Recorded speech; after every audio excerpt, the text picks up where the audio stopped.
말씀 우리 한 목소리로 함께 합독하시겠습니다. 시작. 말씀하실 때 열둘 중에 하나인 유다가 왔는데 대제사장들과 백성의 장로들에게서 파송된 큰 무리가 검과 뭉치를 가지고 그와 함께 하였더라. 예수를 파는 자가 그들에게 군우를 짜 가로되 내가 입맞추는 자가 그이니 그를 잡으라 하였는지라. 곧 예수께 나와 랍비여 안녕하시옵니까 하고 입을 맞추니 예수께서 가라사대 친구여 내가 무엇을 하려고 왔는지 행하라 하신대 이에 저희가 나와 예수께 손을 대어 잡는지라. 예수와 함께 있던 자 중에 하나가 손을 펴 검을 빼어 대제사장의 종을 쳐 그 귀를 떨어뜨리니 이에 예수께서 이르시되 내 검을 도로 집에 꽂으라. 검을 가지는 자는 다 검으로 망하니라. 너는 내가 내 아버지께 구하여 지금 12영 더 되는 천사를 보내시게 할 수 없는 줄로 아느냐. 내가 만일 그렇게 하면 이런 일이 있으리라 한 성경이 어떻게 이루어지리요 하시더라. 그때 예수께서 무리에게 말씀하시되 너희가 강도를 잡는 것 같이 검과 뭉치를 가지고 나를 잡으러 왔느냐. 내가 날마다 성전에 앉아 가르쳤으되 너희가 나를 잡지 아니하였도다. 그러나 이렇게 된 것은 다 선지자들의 글을 이루려 함이니라 하시더라. 이에 제자들이 다 예수를 버리고 도망하니라. 아멘. 오늘 본문에 나오는 장소는 예수님께서 땀방울이 피방울처럼 되기까지 정말 씨름하며 기도했던 바로 고뇌의 장소입니다. 가장 믿었던 제자의 배신과 또 사랑하는 사람들의 흩어짐을 온몸으로 겪으셨던 너무도 처절한 고독의 현장이었죠. 오늘 본문 말씀은 단순한 과거의 기록이 아닙니다. 영원한 현재로서 오늘 우리에게 말씀하시는 살아있는 하나님의 음성입니다. 우리 각자의 인생 여정에도 겟세마네라고 이름 붙일 만한 시간이 찾아옵니다. 그것은 깊고 신뢰가 무너져 내리는 배신의 밤일 수 있습니다.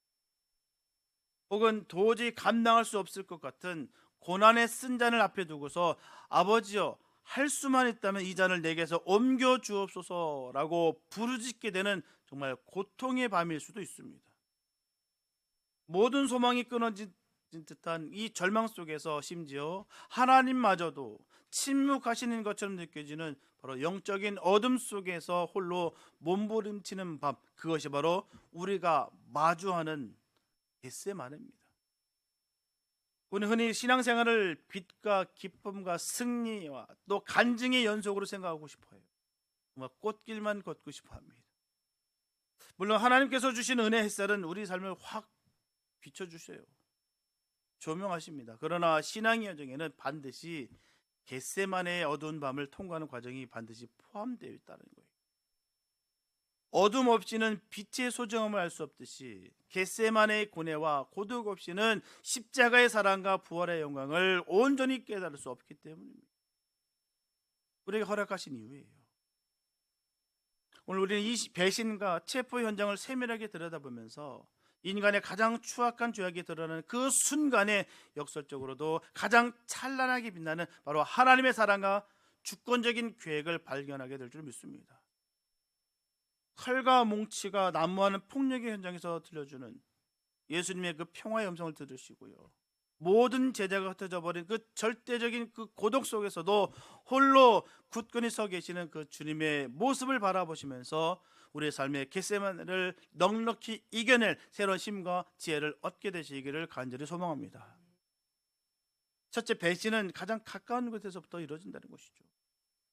본문 47절부터 50절 말씀 보게 되면 말씀하실 때 열둘 중에 하나인 유다가 왔는데 대제사장들과 백성의 장로들에게서 파송된 큰 무리가 검과 몽치를 가지고 그와 함께 하였더라. 예수를 파는 자가 그들에게 군우를 짜 가로되 내가 입맞추는 자가 그이니 그를 잡으라 하였는지라. 곧 예수께 나와 랍비여 안녕하시옵니까 하고 입을 맞추니 예수께서 가라사대 친구여 내가 무엇을 하려고 왔는지 행하라 하신대 이에 저희가 나와 예수께 손을 대어 잡는지라. 예수님의 기도가 채 끝나기도 전에 동산의 정적을 깨는 소란 소리가 들려졌어요. 횃불과 등불이 어둠을 흔들었고요, 또 무장한 자들의 그 갑옷 부딪히는 소리와 웅성거림이 거룩한 기도처를 더럽혔습니다. 그 무리의 맨 앞에는 지난 3년간 예수님의 제자로서 모든 여정을 함께했던 바로 이 가룟 유다가 서 있었어요. 그는 길 안내자였습니다. 예수님께서 즐겨 찾으셨던 이 은밀한 장소를 누구보다도 잘 알고 있었기 때문에 그는 대제사장들과 장로들이 보낸 이 무리를 정확히 이곳으로 인도할 수가 있었습니다. 가룟 유다의 배신은 단순한 충동적 행위가 아닙니다. 그냥 급한 나머지 아니면 화가 나서 흥분해서 아니에요. 철저하게 계획됐다는 것이죠. 본문은 그가 군호를 짰다라고 기록됐습니다. 군호를 짰다.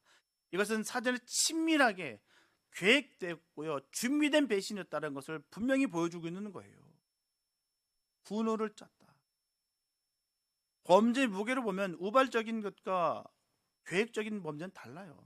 확실히 다릅니다. 세상에도 계획적인 범죄는요, 가중처벌 받아요. 끔찍하지 않습니까?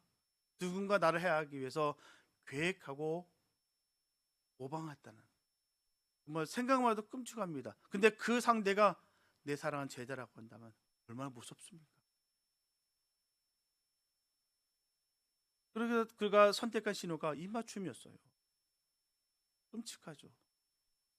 고대 근동사에서 입맞춤이라는 것은요, 스승에 대한 제자 존경의 표시입니다. 또 친구 사이에는 깊은 우정과 신뢰를 나타낼 때 가장 친밀한 행위가 바로 이 입맞춤이에요. 꼭 와서 탁 집은 게 아니라 입을 맞추는 거예요. 가장 존경합니다. 가룟 유다는 이 가장 거룩하고 아름다운 이 신뢰의 표현을 가장 추악하고 역겨운 배신의 수단으로 전락시켰다는 거예요. 그는 사랑의 언어를 사용해서 증오의 목적을 이루려 했다는 거예요. 랍비여, 안녕하십니까? 카이레 랍. 가룟 유다 입에서 나온 이 인사는 극도의 위선이었어요. 카이레는 기뻐하소서, 평안하소서라는 뜻을 지닌 인사말입니다. 선생님, 기뻐하세요, 평안하세요. 참 가증스럽지 않습니까? 그래서 스승의 평안을 비는 척하면서 어떻습니까? 실제로는 스승을 가장 끔찍한 고통과 죽음의 자리로 밀어넣고 있었다는, 웃으면서. 참 투페이스 무서워요. 이중인격자, 두 얼굴을 가진 사람들을 참 우리는 참 무섭습니다. 속을 알 수 없는 분들 있지 않습니까? 겉으로는 웃으면서 시퍼런 칼을 갖고 있는 분, 결코 선하다 할 수 없습니다. 사단의 모습이 아니겠습니까? 사랑의 가면을 쓴 증오, 존경의 옷을 입은 경멸이 이보다 더 적나라하게 드러날 수가 없다는 거예요. 선생님, 기뻐하소서, 평안하소서 하면서 입 맞추면서.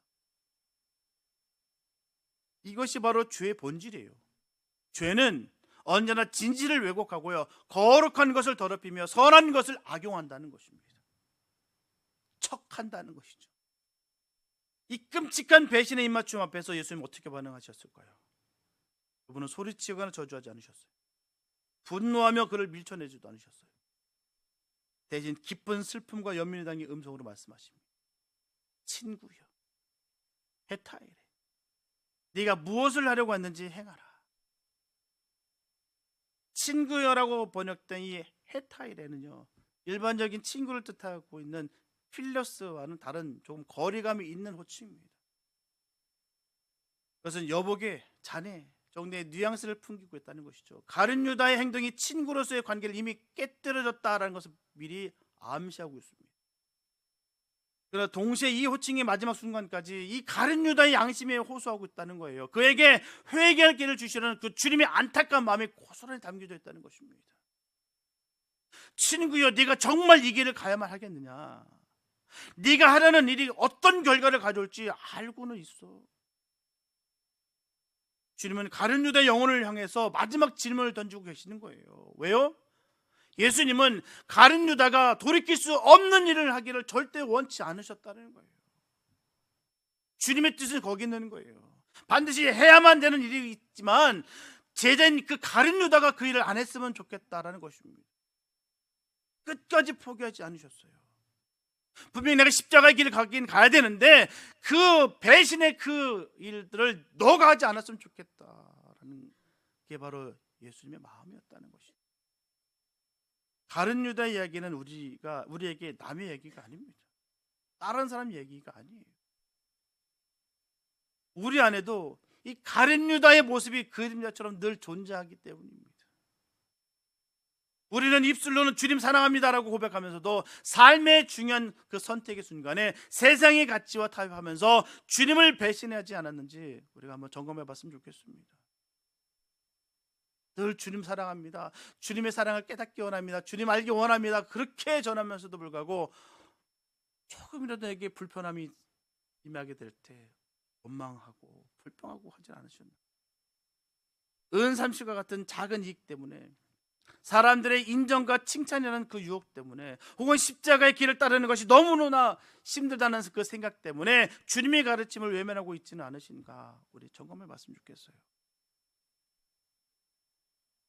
예배 자리에서 드리는 거룩한 입맞춤과 세상 속에서 살아가는 우리의 삶의 모습이 너무너무 다를 때 우리는 영적으로 가룟 유다의 길을 걷고 있는 거예요.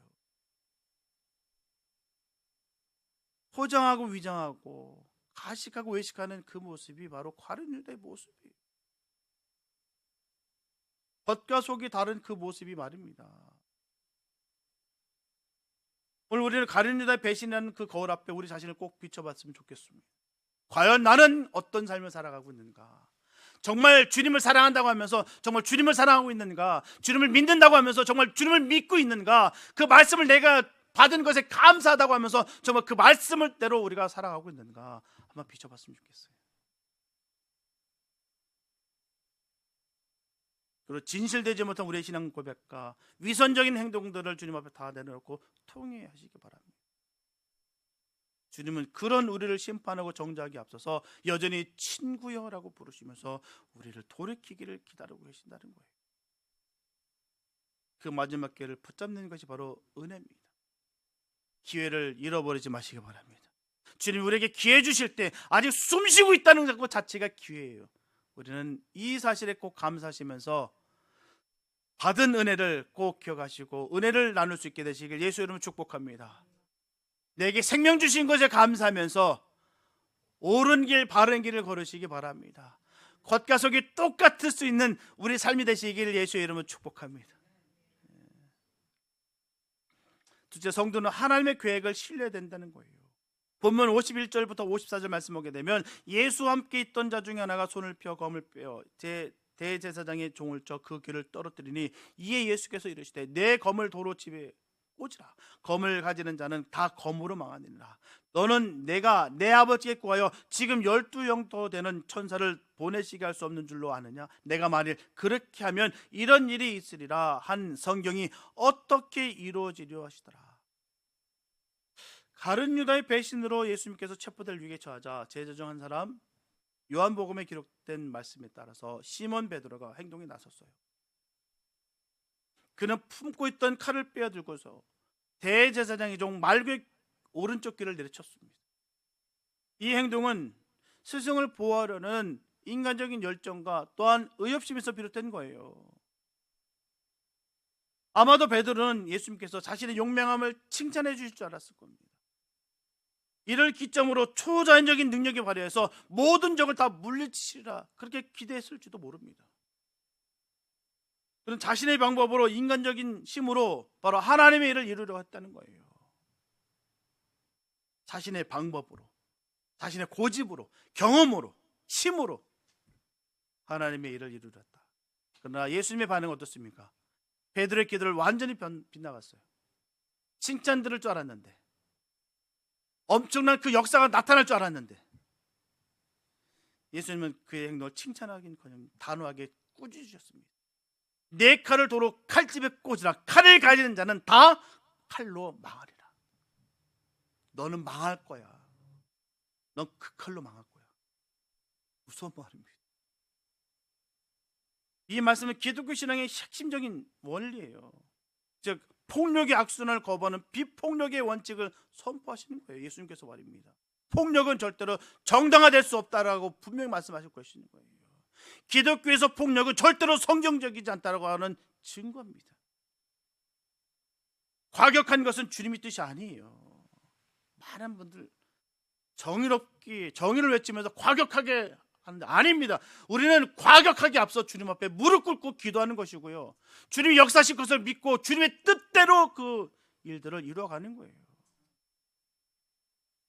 자꾸 내 힘, 내 경험, 내 지혜로 할 때가 얼마나 많은지 모릅니다. 내가 예전에 해봤는데 이게 맞아, 이걸로 얼마나 많이들 싸우는지 몰라요. 네. 의견 충돌이 그거예요. 당연한 일들, 마땅한 일들 갖고 싸워요. 내가 옛날 해봤는데 이게 맞아. 수많은 경험으로. 근데 영적인 주님의 일은 결코 그럴 수 없다는 것이죠. 세상의 나라는 칼과 힘으로 세워지고 유지됩니다. 로마 제국 그랬고요, 역사 속의 모든 제국들이 다 그랬습니다. 칼과 힘으로 이뤘어요. 힘으로 상대를 억누렸고요, 폭력으로 복수하면서 군사력으로 평화를 유지하는 것이 세상의 방식입니다. 그러나 예수님께서 세우시는 하나님 나라는 정반대의 원리로 움직인다는 거예요. 그것은 사랑과 용서, 자기 희생과 섬김의 원리입니다. 칼로 얻는 것은 결국 더 강한 칼에 의해서 무너지기 마련이에요. 폭력은 결코 진정한 평안을 가져올 수 없습니다. 더 큰 증오와 보복의 악순을 낳을 뿐이라는 거예요. 더 나아가서 예수님은 자신이 무력해서 잡히는 것이 아니라는 것을 분명히 말씀해 주셨습니다. 너는 내가 내 아버지께 구하여 지금 12군단이 더 되는 천사를 보내시게 할 수 없는 줄로 아느냐? 내가 힘이 없는 줄 알아? 넌 내가 하나님의 라는 사실을 모르는 거야. 12군단은 당시 로마 군대 그 편제를 빌려준 편입니다. 한 군단이 약 6천 명이에요. 그러니 12군단은 7만 2천 명이 넘습니다. 엄청난 숫자죠. 상징적 표현이에요. 7만 2천 명이 천사를 말하는 것이 아닙니다. 바로 천군 천사를, 모든 온 하늘의 그 천군 천사를 동원할 수 있다는 바로 예수님의 그 신적인 바로 하나님의 권능을 의미하는 거예요. 하나님은 그러실 수 있습니다. 예수님께서 마음만 먹으시면요, 그 자리에 있던 모든 자들이 눈 깜짝할 사이에 제압되고도 남을 힘이 있으셨다는 거예요. 힘이 없어서가 아닙니다. 전능한 힘을 사용하지 않으실 뿐이에요. 왜일까요? 본문 54절이 그 일을 분명히 설명합니다. 내가 만일 그렇게 하면 이런 일이 있으리라 한 성경이 어떻게 이루어지겠느냐? 예수님의 고난과 체포는 결코 우발적인 사건이라든지요, 악의 세력에 의한 패배가 아닙니다. 그래서 창세전부터 계획된 하나님의 위대한 그 구원의 드라마의 그 클라이막스였다는 거예요. 구약의 선지자들을 통해 수없이 예언됐던 그 말씀이 성취됐다는 것입니다. 이 주님의 말씀은요, 1.1핵도 벽히지 않습니다. 그대로 될 줄로 믿습니다. 그대로 되게 됐어요. 우리가 성공하느냐 실패하느냐, 복을 받느냐 저주받는 일은 분명히 성경에 다 기록됐어요. 성경적으로 하지 않았는데도 불구하고 내가 복을 받았다? 의심하십시오. 절대 그럴 수 없습니다. 우리 주님은 이 말씀을 지키기 위해서 따르시는 거예요. 이사야 53장이 예언한 고난받는 종의 모습, 시편 22편에 기록된 메시아의 처절한 고통이 바로 이 순간을 통해 이루어져만 하는 거예요. 만약 예수님께서 천군 천사를 동원하여서 위기를 모면하신다면 인류를 구원하시려는 그 하나님의 계획은 다 숲으로 돌아가는 것입니다. 성경의 모든 예언은 다 공허한 외침이 되고 마는 거예요. 이 말씀이 될 줄도 있고 안 될 수도 있고, 때로는 이 말씀이 통용이 되고 때로는 이 말씀이 안 될 때도 있고, 그렇게 되는 거예요. 상황에 따라서 언제라도 바뀔 수 있는 말씀이 되어버리는 거예요. 베드로의 칼은 바로 이 거룩한 하나님의 계획을 가로막는 바로 인간적인 조급함과 불신앙의 표현이라는 거예요. 용감한 거 아닙니다. 지혜로운 게 아니었어요. 가장 주님의 뜻을 거스르는 거였다는 것이죠. 우리가 삶 가운데 이럴 때가 얼마나 많은지 몰라요. 하나님의 뜻이라 여기고 스스로 착각하여서 이 잘못된 열정으로 말미암아 하나님의 뜻을 거스를 때가 얼마나 많은지 몰라요. 폭력적이고 정말 그 수많은 그 하나님의 사랑을 거부하는 그런 모습들의 그런 복음 선포하는 모습들이 참 어떤 단체를 보면서 제가 뼈저리게 느꼈어요. 그래서 제가 거기락은 간절한 거예요. 예수님의 가르침, 즉 세상의 칼을 의지하지 않고 하나님의 방법을 신뢰하는 삶을 20세기에 가장 극적으로 보여준 인물이 바로 마틴 루터 킹 주니어 목사라고 볼 수 있습니다. 1950년대, 60년대 미국 남부는 흑인들에 대한 극심한 인종차별과 억압 폭력으로 가득 차 있었어요. 흑인들은 버스에서 백인에게 자리를 양보해야 됐고요. 같은 식당, 같은 화장실을 사용할 수가 없어요.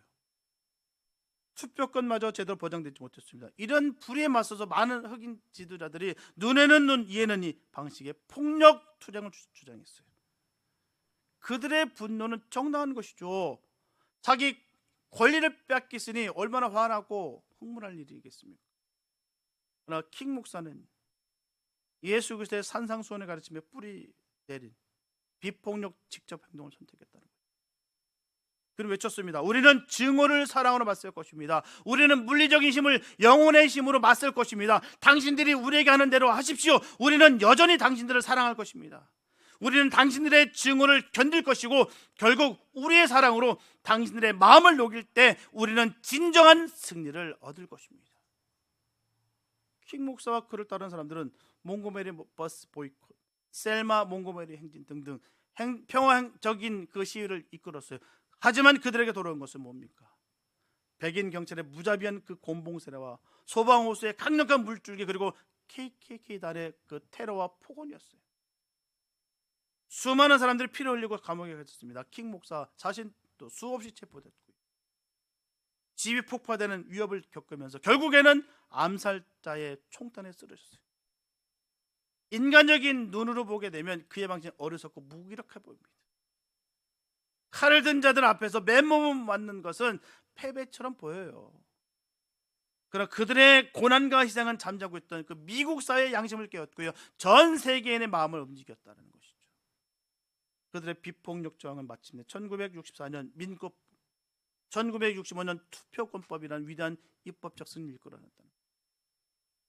칼을 사용하지 않았기에 그들의 승리는 증오와 분열이 아닌 바로 화해와 통합의 길을 열 수 있었다는 거예요. 마틴 루터 킹 목사의 삶은 칼을 가진 자는 다 칼로 망하느니라는 예수님의 말씀이 단순한 도덕적 교훈이 아니라는 것을 그대로 실천해 보였습니다. 역사 속에서 실제로 승리하는 가장 강력한 영적 원리라는 것을 그는 웅변으로 증명했다는 거예요. 우리 역시 삶의 문제 앞에서 얼마나 자주 이 베드로의 칼을 뽑아들려고 하는지 몰라요. 툭하면 뽑아듭니다. 직장에서의 경쟁, 가정에서의 갈등, 재정적인 어려움 앞에서 우리는 하나님의 방법을 기다리기보다는요, 인간적인 수단과 방법을 의지할 때가 얼마나 많은지 몰라요. 하나님을 찾기보다는 내 생각과 그 또한 힘없는 방법을 찾아다니면서 위로받으려고 하고요, 그들로 하여금 힘을 얻으려고 할 때가 얼마나 많은지 모릅니다. 하나님께 위로받으시기 바랍니다. 하나님께 힘을 얻기 바랍니다. 그게 승리의 길이라는 거예요. 그 칼을 뽑는 순간 순간적인 것은 이긴 것 같으나 그 귀를 잘라내서 내가 이긴 것 같으나 결국 그 칼로 망하리라는 주님의 말씀을 듣게 된다는 사실이에요. 속임수, 편법, 힘의 논리, 분노의 표출과 같은 칼을 사용해서라도 당장의 위기를 넘기려 한다는 사실입니다. 주님은 우리들에게 말씀하십니다. 내 칼을 칼집에 꽂으라. 그리고 보이지 않는 하나님이 더 크고 선하신 계획을 신뢰하라고 도전하십니다. 당장 손해보는 것 같고요, 답답하고 패배하는 것처럼 보일지라도요, 끝까지 사랑과 진실, 온유와 인내의 길을 걸을 때 하나님께서 우리의 삶을 통해서 그분의 놀라운 구원 역사를 이루어가실 줄 믿습니다. 주님을 신뢰하시기 바랍니다. 당장은 내가 너무너무 억울하고 너무너무 분통 터지고 슬플지라도요, 아니요, 주님 역사하십니다. 어떻게 하신다고요? 내 칼을 칼집에 꽂으라. 내가 하시겠다는 거예요. 주님이 하시겠다는 거예요. 주님의 역사심을 우리가 몸소 체험하며 늘 승리를 이룰 수 있게 되시길 예수 이름으로 축복합니다. 세주 주 안에서 거룩한 고독의 의미를 깨달아야 되는 거예요. 본문 55절 56절 말씀 보게 되면 그때 예수께서 무리에게 말씀하시되 너희가 강도를 잡는 것 같이 검과 몽치를 가지고 나를 잡으러 나왔느냐. 내가 날마다 성전에 앉아 가르쳤으되 너희가 나를 잡지 아니하였도다. 그러나 이렇게 된 것은 다 선지자들의 글을 이루려 함이니라 하시더라. 이에 제자들이 다 예수를 버리고 도망하니라.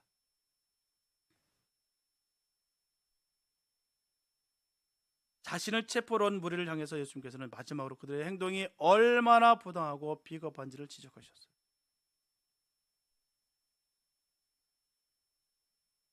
너희가 강도를 잡는 것 같이 칼과 몽치를 가지고 나를 잡으러 나왔느냐. 이 말씀은 그들의 위선을 꿰뚫는 날카로운 지적이죠. 예수님은 어둠 속에서 은밀하게 활동하는 범죄자 아닙니다. 혁명가 아니에요. 그분은 날마다 성전에서, 즉 가장 공개적이고 권위 있는 장소에서 담대하게 하나님의 말씀을 선포하셨어요. 만약 그분의 가르침에 문제가 있었다면 왜 그때는 아무도 그분을 체포하지 못했어요?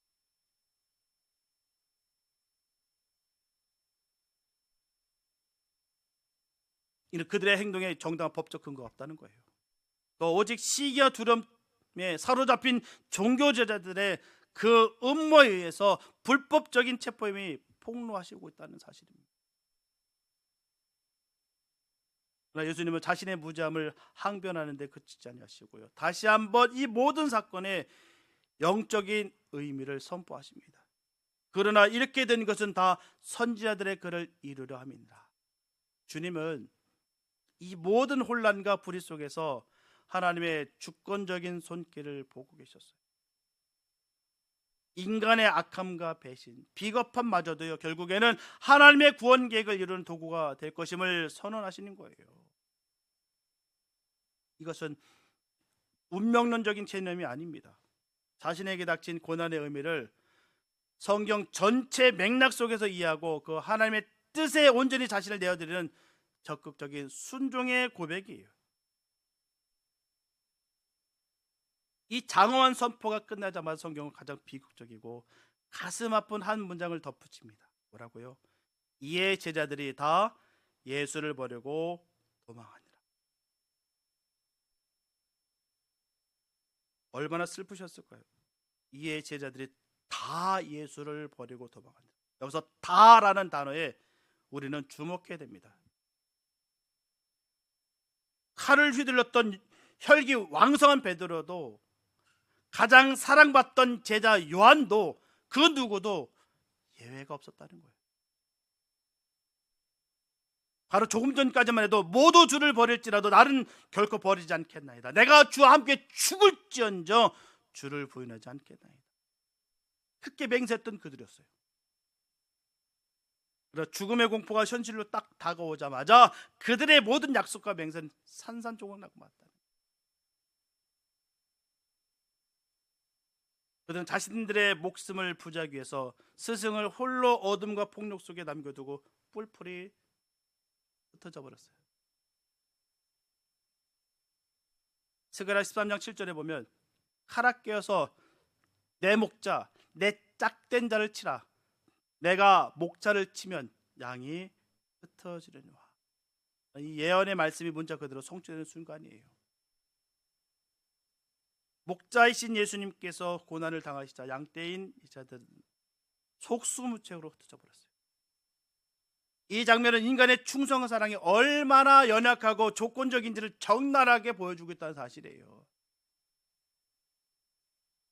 우리의 결심, 우리의 의지, 우리의 용기는 시험과 환난 앞에서 너무나도 쉽게 무너져 내리는 질그릇 같다는 것입니다. 말은 청산유수였는데 그 상황이 내 앞에 딱 직면하자마자 모든 것이 무색하게 됐다는 거예요.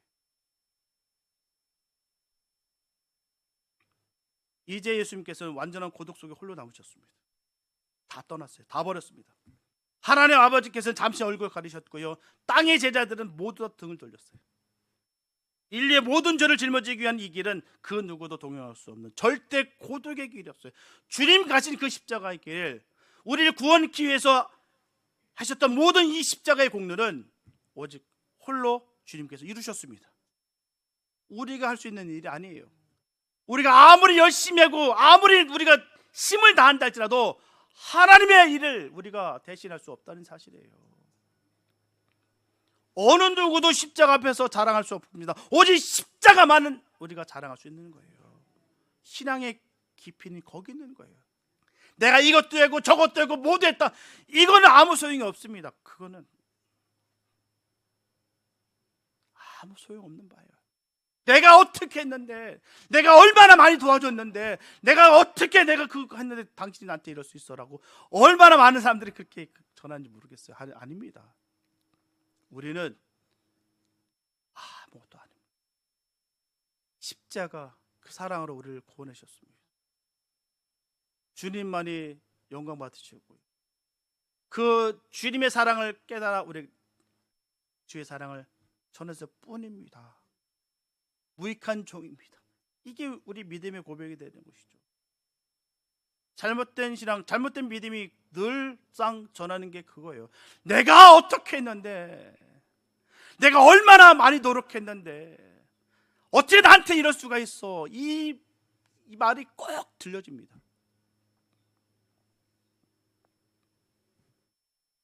예수님께서 이루신 거예요. 철저하게 이루셨습니다. 정말 이 고독을 통해서 우리 인간이 겪는 가장 깊은 소외 단절의 고통을 친히 주님께서 체휼하셨다는 거예요. 배신당한 자의 아픔이라든지 오해받는 자의 억울함, 홀로 남겨진 자의 외로움, 그 모든 감정을 남김없이 다 주님 겪으셨어요. 여러분, 혹시 지금 기쁜 외로움 속에 계십니까? 아무도 내 마음을 알아주지 않는 것 같고요, 세상에 나 혼자 덩그러니 남겨진 것 같은 그런 고독감에 힘들어 하고 계십니까? 그렇다면 오늘 겟세마네에서 홀로 서 계신 예수님을 바라보시기 바랍니다. 주님은 우리의 그 고독을 알고 계세요.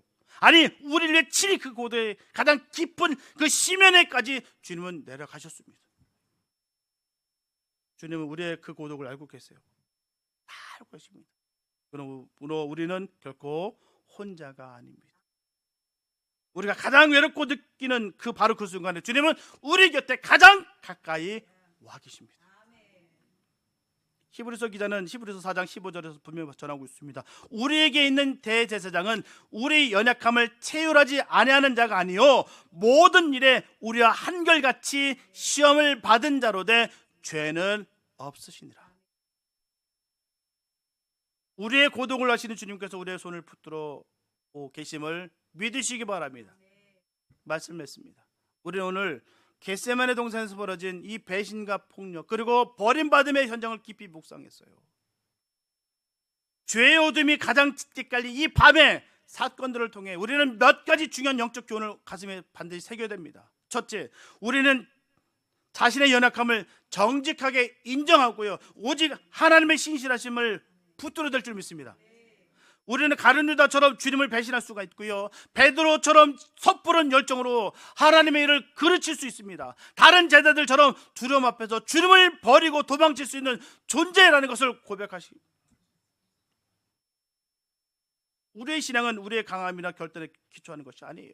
우리가 능력이 있어서 하는 것이 아닙니다. 우리의 수많은 실패와 넘어짐 속에서도 불구하고 결코 우리를 포기하지 아니하시고 끝까지 사랑하시는 그 하나님의 신실하심의 그 기초가 있다는 거예요. 우리가 넘어진 그 자리에서 다시 주님께서 돌이킬 때 십자가의 사랑으로 우리를 다시 일으켜 세우시는 주님을 꼭 만나게 될 줄로 믿습니다. 둘째, 우리는 삶의 모든 문제 앞에서 세상의 칼이 아닌 바로 하나님의 방법을 선택해야 될 줄 믿습니다. 우리의 가정, 직장, 사회는 힘의 논리가 지배하는 치열한 전쟁터와 같을 때가 많아요. 평온한 줄 알았는데 그 직장 속에서, 가정 속에서, 사회 속에서 얼마나 그 전쟁 같은 시간들이 많은지 모릅니다. 치열하게 말이에요. 우리는 그 속에서 빛과 소금으로 부름받은 자들입니다. 세상이 폭력과 혐오로 가득 찰수록 우리는 더욱더 예수님의 그 비폭력과 사랑과 용서의 길을 걸어가야 되는 거예요. 마틴 루터 킹 목사가 보여주었듯이 당장은 패배하는 것처럼 보이는 사랑과 희생의 길이 결국 세상을 변화시키는 가장 강력한 힘이라는 것을 믿으시기 바랍니다. 나의 힘과 지혜를 내려놓고서 이해할 수 없는 상황 속에서도 하나님의 선하신 계획을 신뢰하며 나아갈 때 우리는 하나님의 일하심을 목표하게 될 것입니다. 마지막으로 우리는 홀로 고난의 길을 걸어가신 예수님과의 깊은 연대 속에서 우리 자신의 고독을 꼭 이겨내야 될 줄 믿습니다. 제자들이 모두 도망친 겟세마네 동산, 그리고 마침내 십자가 위에서 엘리 엘리 라마 사박단이라고 부르셨던 그 절대적인 고독, 주님은 바로 우리의 죄와 단절이 가져온 그 고독을 대신 다 짊어지시기 위해서 홀로 그 길을 가셨어요. 그러므로 우리가 겪는 어떤 어려움도, 그 외로움도 주님께서 겪으신 그 고독보다 결코 기쁠 수 없습니다. 이제 그 주님께서 부활하셔서 성령으로 우리 안에 거하시며 말씀하십니다. 볼지어다 내가 세상 끝날까지 너희와 항상 함께 있으리라. 이 약속의 말씀을 붙들 때 우리는 세상이 줄 수 없는 그 평안과 위로를 얻고요, 어떤 고독의 밤도 넉넉히 이겨낼 수 있을 것입니다. 사랑하는 여러분, 우리 각자의 겟세마네는 다 다른 모습으로 찾아올 거예요. 똑같은 모습으로 오게 되면 우리가 어떨까요? 그러나 다 다릅니다. 저마다 다 다른 겟세마네가 온다는 거예요. 근데 그 겟세마네는 다 어렵습니다. 다 고통스러워요. 다 외롭습니다. 그 겟세마네는 그렇다는 거예요. 그 겟세마네가 우리에게 다가온다는 거예요. 그러니까 분명한 것은 겟세마네 밤 없이는 부활의 아침을 맞이할 수 없다는 사실입니다. 고난의 마음이 기쁠수록 영광의 새벽은 더 가까이 오고 있어요. 두려워하지 마시기 바랍니다. 도망치지 마시기 바랍니다. 우리를 위해서 먼저 그 길을 걸어가시고 지금도 우리와 함께 하시는 그 주님을 바라보시면서 믿음으로 우리에게 주어진 그 십자가를 지고 나가야 될 줄 믿습니다. 겟세마네 기도를 통해 십자가를 준비하셨던 주님처럼 우리도 기도를 통해 우리 앞에 고난을 이겨낼 힘을 온전히 공급받고 마침내 부활의 증인으로 굳건히 서게 되는 저와 여러분 다 되시기를 예수님의 이름으로 축원합니다. 기도합니다. 사랑해 주님 감사합니다. 아버지, 우리 앞에 겟세마네 동산이 있습니다. 겟세마네가 있으나 우리가 결코 두렵지 않은 것은 주님이 우리와 함께 하심입니다. 늘 넉넉히 이길 수 있는 믿음의 능력이 우리에게 임하게 도와주시고 주님께서 주시는 그 은혜가 넘침으로 말미암아 하나님 조금도 우리가 요동치 않게 하여 주시옵소서. 날마다 주님만을 찬양하며 주님을 높이며 나아가오니 원수 마귀는 박살날 줄로 믿습니다. 그 주님을 찬양합니다. 우리를 살리시고 높이시는 그 주님만을 높입니다. 하나님 함께하여 주시옵소서. 주께서 늘 항상 함께 하실 것을 간절히 믿사옵고 우리를 구원하신 예수님의 이름으로 기도했습니다.